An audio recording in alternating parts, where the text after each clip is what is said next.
인생의 고비마다 남 좋은 일만 시키고 정작 본인은 빈손으로 남겨진 것 같아 밤잠을 설치며 가슴을 치는 분들이 우리 주변에는 참으로 많습니다. 젊은 시절부터 지금까지 오로지 성실함 하나로 버텼고 누구보다 따뜻한 마음으로 주변의 아픔을 돌봤는데 왜 돌아오는 것은 따뜻한 고마움의 눈물이 아니라 차가운 배신과 철저한 이용뿐일까요? 사주 명리학에서는 이러한 현상을 단순히 사람을 잘못 만난 탓이나 운이 없어서 생긴 마음의 상처로만 보지 않습니다. 이것은 당신의 타고난 기운이 타인에게 무방비하게 노출되어 소중한 복이 밖으로 줄줄 새고 있다는 아주 위험하고도 긴급한 신호로 해석해야 합니다. 타고난 사주 구성에서 식상이 과다하여 내 기운을 밖으로 쏟아내기만 하거나 자신을 지탱하는 뿌리가 되는 인성과 비겁이 약하면 내가 건넨 순수한 진심은 상대에게 귀한 보약이 되는 것이 아니라 오히려 당신을 우습게 보고 함부로 대해도 된다고 착각하게 만드는 치명적인 독이 되어 돌아옵니다. 이것은 당신이 능력이 부족하거나 사람이 나빠서 생기는 일이 결코 아닙니다. 우주의 에너지가 흐르는 길, 즉 운의 흐름을 다스리고 내 그릇을 지키는 법을 미처 배우지 못해 내 소중한 복의 그릇에 커다란 구멍이 났기 때문입니다. 오늘 이 시간에는 왜 당신의 귀한 정성과 눈물겨운 헌신이 타인에게는 그저 만만한 먹잇감으로 전락했는지 그 근본적인 이유를 파헤쳐 보겠습니다. 그리고 어떻게 하면 그 끊어진 운의 고리를 다시 단단히 이어 내 복을 온전히 내 울타리 안에 가둘 수 있을지 그 냉철하고도 명확한 운명의 이치를 깊이 있게 다루어 보겠습니다. 이 이야기가 끝날 무렵에는 남에게 퍼주느라 바닥까지 고갈되었던 당신의 귀한 기운이 비로소 당신 자신을 위해 뜨겁게 차오르는 것을 몸소 느끼게 될 것입니다. 오랫동안 수많은 사람의 운명을 상담해오며 만난 60대 후반의 한 남성 사례를 통해 우리 삶의 단면을 들여다보겠습니다. 이분은 젊은 시절부터 형제들의 뒷바라지는 물론이고 친구들이 어려울 때마다 제 몸 아끼지 않고 보증까지 서주며 주변에서 법 없이도 살 성인군자라는 칭송을 들으며 사셨습니다. 본인은 그것이 도리어 의리라고 믿으며 자부심을 느꼈을 것입니다. 하지만 정작 본인이 예상치 못한 사업 실패로 벼랑 끝에 몰려 절박한 손을 내밀었을 때 그토록 지극정성으로 도와주었던 형제들은 약속이라도 한 듯 연락을 피했고 큰돈을 빌려갔던 오랜 친구들은 오히려 적반하장으로 큰 소리를 치며 등을 돌렸습니다. 은퇴 후 아무도 찾아오지 않는 적막한 거실에 홀로 앉아 이분은 내가 도대체 무엇을 위해 그토록 치열하게 남을 위해 살았나 싶어 가슴이 무너져 내리고 세상이 원망스러워 눈물로 밤을 지새운다고 하셨지요. 이것은 단순히 그들이 인간성이 나빠서 생긴 우연한 불행이 아닙니다. 사주 명리학에서 말하는 비견과 겁재의 기운이 부정적으로 작용할 때 나타나는 아주 전형적이고도 뼈아픈 현상입니다. 내가 가진 기운의 세기를 고려하지 않고 무조건적으로 베푸는 행위는 상대방에게 진심 어린 고마움을 심어주는 것이 아니라 오히려 상대의 마음속에 잠자던 탐욕을 일깨워 당신을 그저 언제든 빨아먹을 수 있는 만만한 빨대로 여기게 만든 운명의 인과응보입니다. 내가 준 마음이 독이 된 진짜 이유는 상대를 대하는 나의 방식이 나의 소중한 기운을 스스로 갉아먹고 있었음을 깨닫지 못했기 때문입니다. 사주 명리학이 지향하는 최고의 가치는 바로 중화와 균형의 조화입니다. 내 기운이 차고 넘쳐서 여유가 있을 때는 남과 나누는 것이 큰 덕이 되고 복의 씨앗이 되지만 내가 가진 기운이 이미 바닥을 드러내어 당장 나를 지키기조차 힘겨운 상황임에도 불구하고 남을 위해 헌신하는 것은 자비로운 선행이 아니라 무책임하고 위험한 자기 학대에 불과합니다. 사주에서 식상의 기운이 지나치게 강한 분들은 본능적으로 남을 돕고 표현하며 인정받는 것을 좋아하지만 그것이 중도를 잃고 지나치면 정작 본인의 뿌리인 일가는 힘을 잃고 낙엽처럼 비틀거리게 됩니다. 남의 사정만 살피고 남의 기분을 맞추느라 정작 가장 소중히 돌봐야 할 자기 자신을 내팽개친 사람들에게 운의 여신은 결코 머무르지 않습니다. 운이라는 것은 스스로를 귀하게 여기고 자신의 가치를 지킬 줄 아는 사람의 곁을 찾아가 그곳에 둥지를 트는 법입니다. 당신이 스스로를 값싼 존재로 포장하여 세상의 시장 바닥에 내놓았을 때 세상 그 누구도 당신을 귀한 보석으로 대접하지 않습니다. 마음의 감옥을 만드는 것은 타인의 배신이라는 칼날이 아니라 내가 스스로 만든 착한 사람이라는 이름의 위선적인 가면입니다. 오늘 저는 여러분과 함께 그 무겁고 답답한 가면을 과감히 벗어던지고 사주팔자 속에 숨겨진 당신만의 독립적이고 강인한 기운을 회복하여 남의 말 한마디에 휘둘리지 않는 당당하고 풍요로운 노후를 설계하는 비결을 깊이 있게 나누고자 합니다. 인생의 후반전은 명리학적으로 볼 때 확장이 아니라 수렴과 저장의 시기로 정의됩니다.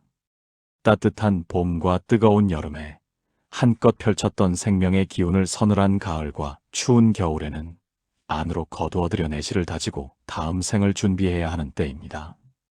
그런데도 여전히 젊은 시절의 관성에 젖어 남의 눈치를 보고 주변의 무리한 부탁을 거절하지 못해 자신의 귀한 에너지를 사방팔방으로 흘리고 다닌다면 당신의 말년 후는 급격히 쇠퇴하고 결국 쓸쓸한 고립을 면치 못할 것입니다.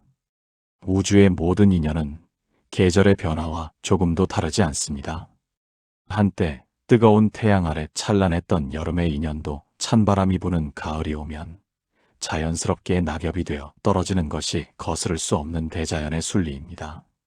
이미 수명이 다해 떠나가는 인연을 억지로 붙잡으려 애쓰고 그들에게 인정받기 위해 마지막 남은 기운까지 쏟아붓는 것은 흐르는 거대한 강물을 거슬러 올라가려는 어리석고 고통스러운 짓입니다. 실체도 없고 영원하지도 않은 인맥이라는 허상에 매달려 스스로를 고통의 구렁텅이에 밀어넣지 마십시오. 사주의 흐름이 바뀌고 대운의 방향이 틀어지면 예전에 그토록 소중했던 인연들도 한 조각 연기처럼 허망하게 사라지는 법입니다. 그것을 슬퍼하고 원망하기보다 비워진 그 자리에 진정한 내면의 평화와 당신 자신만을 위한 새로운 기운을 채우는 지혜로운 결단이 필요합니다. 오랜 시간 교직에 몸담으며 주변 동료와 제자들에게 아낌없이 베풀기만 했던 한 여성 퇴직자는 은퇴 후 지독한 우울증과 상실감에 시달리며 저를 찾아오셨습니다. 평생 남을 가르치고 바른 길로 인도하며 모범적으로 살았는데 정작 퇴직하고 나니 안부 전화 한 통 걸어주는 동료나 제자가 한 명도 없다는 사실에 자신의 지난 세월이 모두 부정당한 것 같다며 통곡하셨지요. 그분은 인생의 밑바닥을 본 기분이라며 모든 인간관계가 덧없고 허무하다고 하셨습니다. 저는 그분의 떨리는 손을 잡고 이렇게 간곡히 말씀드렸습니다. 선생님, 그동안 남을 위해 쓰셨던 그 뜨거운 에너지는 결코 사라진 것이 아닙니다. 다만 이제는 그 방향을 오롯이 선생님 자신을 위해서 쓰라는 운명의 강렬한 신호입니다. 남에게 인정받고 칭찬받아야만 내 가치가 증명된다는 그 뿌리 깊은 착각에서 과감히 벗어나야 비로소 선생님의 사주 깊은 곳에 잠들어 있던 독립적이고 고귀한 기운이 깨어날 수 있습니다. 비움은 무언가를 잃어버리는 상실이 아니라 에너지의 방향을 외부의 소음에서 내부의 고요로 돌리는 거룩하고 숭고한 전환입니다. 남의 시선이라는 낡고 해진 옷을 과감히 벗어 던져야만 비로소 나만의 고유한 빛깔과 향기를 가진 빛나는 새 옷을 입을 수 있는 법입니다. 인간관계에서 원치 않게 기운을 뺏기는 근본적인 이유는 사주상에서 겁재라는 기운이 내 재물과 명예를 교묘하게 가로채기 때문입니다. 특히 타인의 요청에 거절하지 못하고 항상 좋은 사람으로 기억되고 싶어하는 강박적인 심리는 당신의 맑은 기운을 흐트러뜨려 사기나 배신의 기운에 취약하게 만드는 지름길입니다. 나라는 존재의 주체성을 확실히 세우고 명확한 선을 그어 나를 보호하지 않으면 주변의 탐욕스러운 사람들은 당신을 존경하고 사랑하는 것이 아니라 그저 이용하기 편하고 만만한 도구로 여기게 됩니다. 명리학에서는 이를 기운이 서로 부딪혀 깎인다는 의미로 극한다고 표현합니다.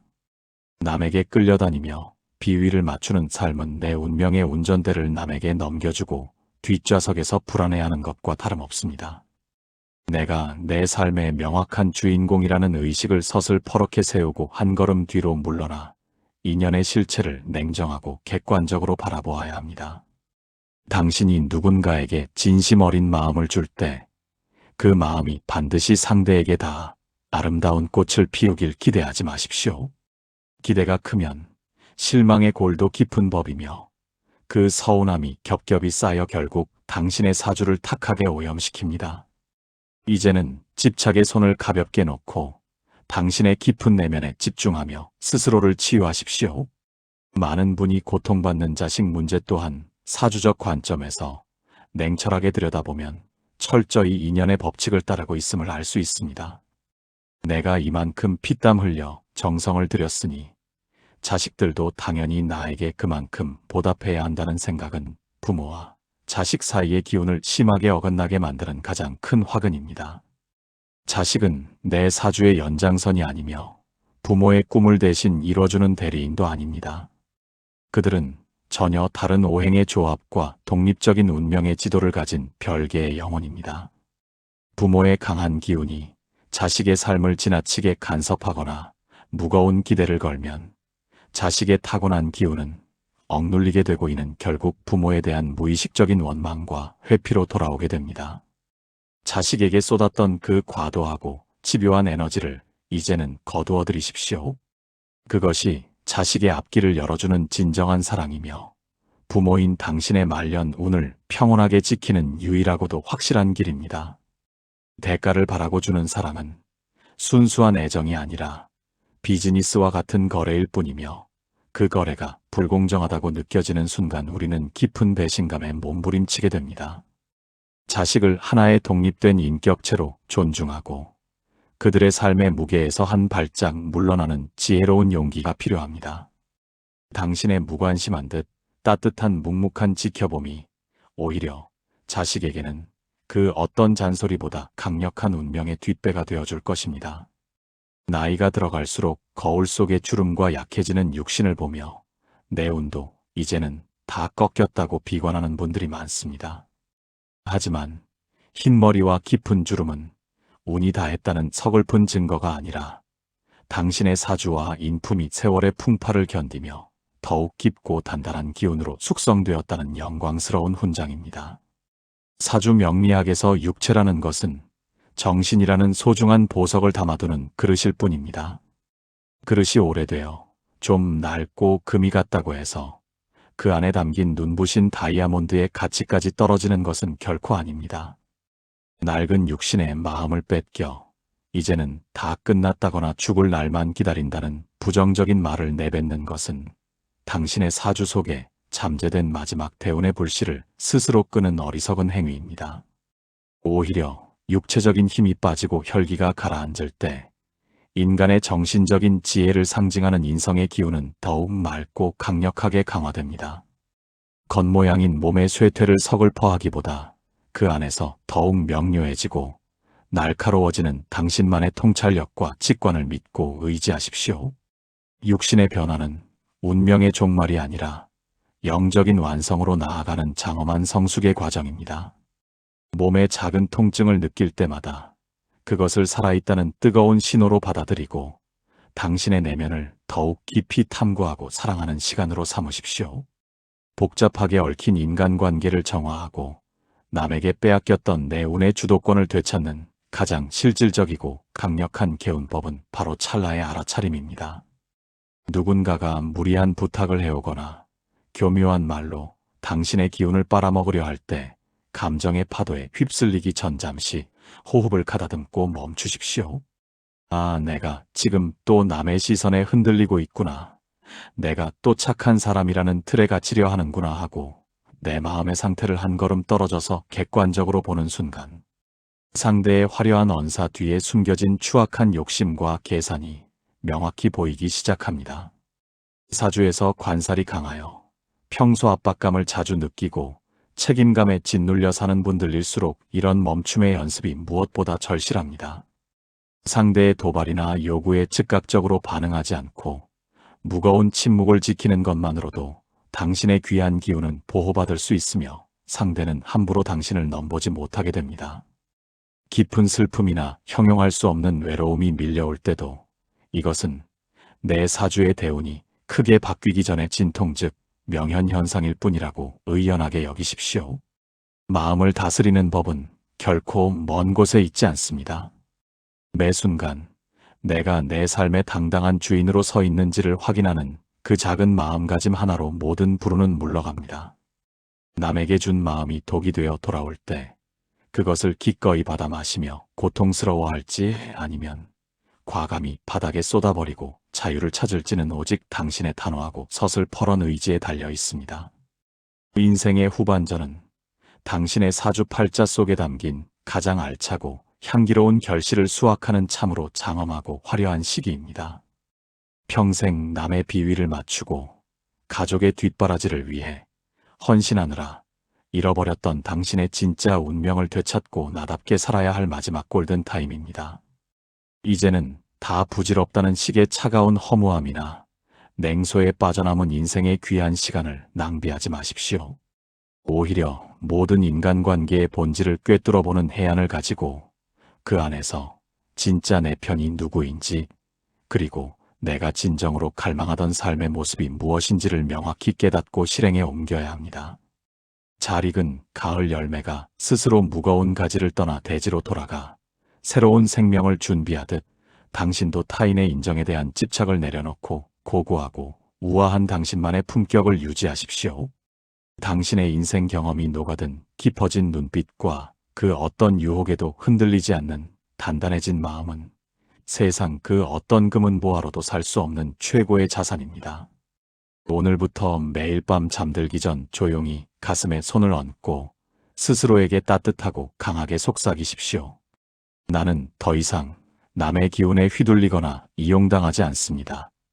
나는 내 운명의 온전하고 강력한 주인입니다. 이렇게 흩어진 기운을 모으고 스스로를 다스릴 때 비로소 우주의 거대한 대운이 당신의 대문을 환하게 두드릴 것입니다. 인생의 황혼은 서서히 꺼져가는 소멸의 시간이 아니라 당신이라는 위대한 존재가 가장 화려하고 장엄하게 완성되는 눈부신 노을의 시간입니다. 그 찬란한 노을 속에서 세상 그 누구보다 당당하고 평온한 인생의 주인공으로 마지막까지 빛나시길 간절히 바랍니다. 당신의 모든 발걸음마다 평화와 복락이 가득하기를 진심으로 축원합니다.